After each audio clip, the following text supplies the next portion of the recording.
بہت سارے ابھی پھر بھوک لگنا شروع ہو جائے گی. تو اللہ نے کیا کہا, یہ تو مذہب کا حصہ ہے کہ جب اللہ فرماتے ہیں الا یظن اولئک انہم مبعوثون, اللہ فرماتے ہیں جو لوگ ایسا کر رہے ہیں کہ اپنا حق پورا پورا لیتے ہیں, جب دوسرے کا حق دینے کی باری آتی ہے اس میں ڈنڈی مارتے ہیں. اللہ نے یہ نہیں فرمایا کہ ان کو پتہ نہیں ہے کہ سویڈن کی گورنمنٹ ایک دن پکڑ لے گی ان کو, یہ نہیں دھمکی دی قرآن نے. کیا ان کو پتہ نہیں ہے کہ ایک دن وہ حکومت ہو سکتا ہے وکیل کا میٹر گھوم جائے, وہ والی پارٹی زیادہ پیسے دینا شروع کر دے؟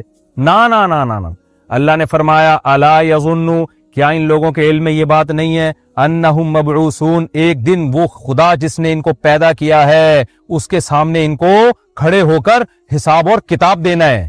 یہاں کی گورنمنٹ سے آپ بچیں نہ بچیں, اللہ کی حکومت سے آپ, میں اور آپ نہیں بچ سکتے.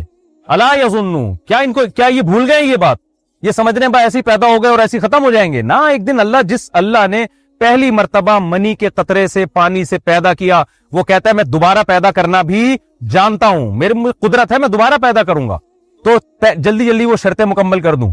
تو اچھا یہ بھی ایک بات ہے, دیکھو اگر کوئی شام کو جاب نہیں بھی کر رہا, بے روزگار ہے, تو اللہ کو دینے والا پسند ہے لینے والا پسند ہے؟ تو آپ گھنے بن کے کیوں گورنمنٹ کا پیسہ کھا رہے ہو بھائی؟ کیا خیال ہے, آپ کو جاب تلاش کرو یار. اچھا یہاں بچہ پیدا کرنے پر الاؤنس ملتا ہے, آسٹریلیا میں ملتا تھا. پاکستانیوں نے سارے کام چھوڑ کے اسپیڈ, بھائی بچے تو جتنے پیدا کریں تو شریعت کی ترغیب ہے, کریں اور اچھا ہے, لیکن بچے پیدا آپ ڈبل اسپیڈ کر دیں, مگر گورنمنٹ پہ تو بوجھ نہ, کمائے بھی تو نا ان کے لیے. پیدا کرنے کا مقصد یہ ہے کہ مارکیٹ میں بچہ لاتے جاؤ وہاں سے پیسے, یہ تو غیر اخلاقی حرکت ہے یا نہیں؟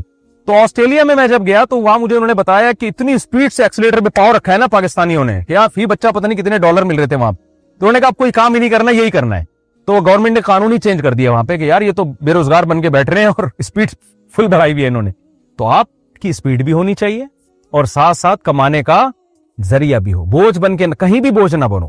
ہمارے نبی صلی اللہ علیہ وسلم کو غنا پسند ہے, استغنا پسند ہے. استغنا کیا ہے؟ کسی پہ بوجھ نہ بنا جائے. یہاں کی گورنمنٹ کہے کہ یار مسلمانوں سے ہمیں یہاں آنے سے ہماری اکنامکلی ہم مضبوط ہو رہے ہیں, بوجھ نہیں بن رہے یہ لوگ ہم پر.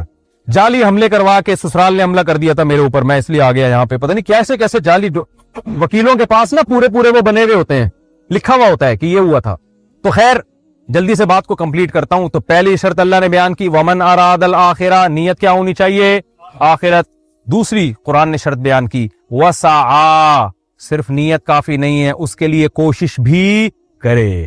نیت تو بڑی بڑی کاموں کی نیت ہے جی, میں یہ بھی کروں گا, میں یہ بھی کروں گا, کب شروع کرے گا کہ پتہ نہیں, یہ بھی کنفرم نہیں ہے. کوشش بھی شروع کر دے اس کے لیے. وسعی لہا سعیہا, قرآن کہتا ہے وہی بات, کوشش اخپل طریقے سے نہیں, وہ والی کوشش جو میں نے بتائی ہے. اس میں دو انتہاؤں کے درمیان میں اللہ نے حکم دیا ہمیں چلنے کا. ایک انتہا یہ دنیا چھوڑ کے جنگلوں میں نکل جائے سب کچھ, یہ بھی ایک انتہا ہے جس سے منع کیا. ایک یہ ہے کہ دنیا کے پیچھے ایسے بھاگیں کہ حلال و حرام کی فکر ہی ختم ہو جائے, یہ دوسری انتہا ہے. اس سے بھی اللہ نے ہمیں بچنے کا حکم دیا. تو اللہ نے بتایا کہ وہ کوشش کرو جو میں نے بتائی ہے. اس میں سب سے پہلے عقیدہ توحید ہے, نظریہ آپ کو اپنا درست رکھنا پڑے گا. پھر عقیدہ رسالت ہے. پھر اس کے بعد اللہ تعالیٰ نے جن برائیوں سے بچنے کا حکم دیا, جن چیزوں کو 5 نمازیں فرض ہیں یا نہیں ہیں, اگر آپ نماز نہیں پڑھتے, مسجد میں جماعت سے نماز نہیں پڑھتے, اللہ کی نظر میں آپ اچھے انسان نہیں ہیں. اگر آپ اپنے آپ کو مسلم ہونے کا دعویٰ بھی کرتے اور نماز آپ چھوڑ دیتے ہو, اسلام میں نماز سے بڑھ کر کوئی حکم نہیں ہے. سفر میں اللہ نے نماز چھوڑنے کی اجازت نہیں دی, حضر میں, بیماری میں, کسی کنڈیشن میں کھڑے ہو کے نہیں پڑھ سکتے, حکم دیا بیٹھ کے پڑھو. تو آج سے عزم کریں زندگی میں کبھی بھی انشاءاللہ نماز قضا نہیں کریں گے. اور رمضان کے روزے, اب یہاں روزے بہت لمبے ہوتے ہیں لوگ بتا رہے ہیں ہمیں, اور بعض لوگ عصر میں افطاری شروع کر دیتے ہیں. بھائی اللہ میاں نے غروب آفتاب کے وقت روزے کا افطار کرنے کا حکم دیا. ہاں 24 گھنٹے میں سورج غروب ہی نہ ہوتا ہو, جیسے مزید نارتھ کی طرف جائیں گے تو پھر وہاں احکام الگ ہیں. وہاں آپ مفتیان کرام سے پوچھ لیے گا اگر کبھی وہاں جانا ہو رمضان میں, تو وہ بتا دیں گے آپ کو بھائی اتنا کیونکہ سورج غروب ہی نہیں ہو رہا نا, وہ 2-2.5 مہینے تک گھومتا ہی رہے گا آپ کے سر پہ, تو یہ تو 2-2.5 مہینے روزہ ہوگا آپ کا. تو 24 گھنٹے کے اندر وہ روزہ, سحری, افطاری سب کی چھوڑ. لیکن جب آپ ہیں پراپر طریقے سے, سورج غروب بھی ہو رہا ہے, طلوع بھی ہو رہا ہے, تو بھائی تھوڑا اللہ کے لیے 1 مہینہ روزہ. آپ کہتے ہیں کہ نہیں ہم سے نہیں رکھا جاتا, اس کا مطلب آپ پیڑے کھانے کے لیے آئے ہیں. صحیح ہے نا, آپ کس کام کے لیے آئے؟ اور دیکھو یہ اللہ کی رحمت ہے, اگر اللہ نے گرمیوں میں آپ کا روزہ لمبا بہت کر دیا تو سردیوں میں سکیڑ بھی تو دیا ہے نا بہت. ایک طرف سے جب ٹینشن دی ہے تو دوسری طرف سے اللہ نے آپ کو آسانی بھی دی ہوئی ہے. ایک صاحب مجھے کہنے لگے ٹھکا ٹھک اتنی نمازیں یہاں پڑھتے ہیں ہم سے نہیں پڑھی جاتی, ادھر ظہر ایک دم ٹھک کر کے اثر آ گئی, پھر ٹھک کر کے مغرب آ گئی, بھائی یہ تو بہت مشکل ہے. میں نے کہا پھر مغرب کے بعد ٹھک کر کے فجر نہیں آتی, پھر فجر بیٹھ جاؤ, جب امام مہدی آئیں گے تو پھر فجر آئے گی. اتنا لمبا ٹائم ہے, 3 بجے سورج غروب ہو رہا ہے اور صبح 9 بجے طلوع ہو رہا ہے سورج, تو آپ کے پاس تو ٹائم ہی ٹائم ہے. تو اللہ تعالیٰ ایک طرف سے اگر مشکل ہوتی ہے دوسری طرف سے کیا کر دیتے ہیں,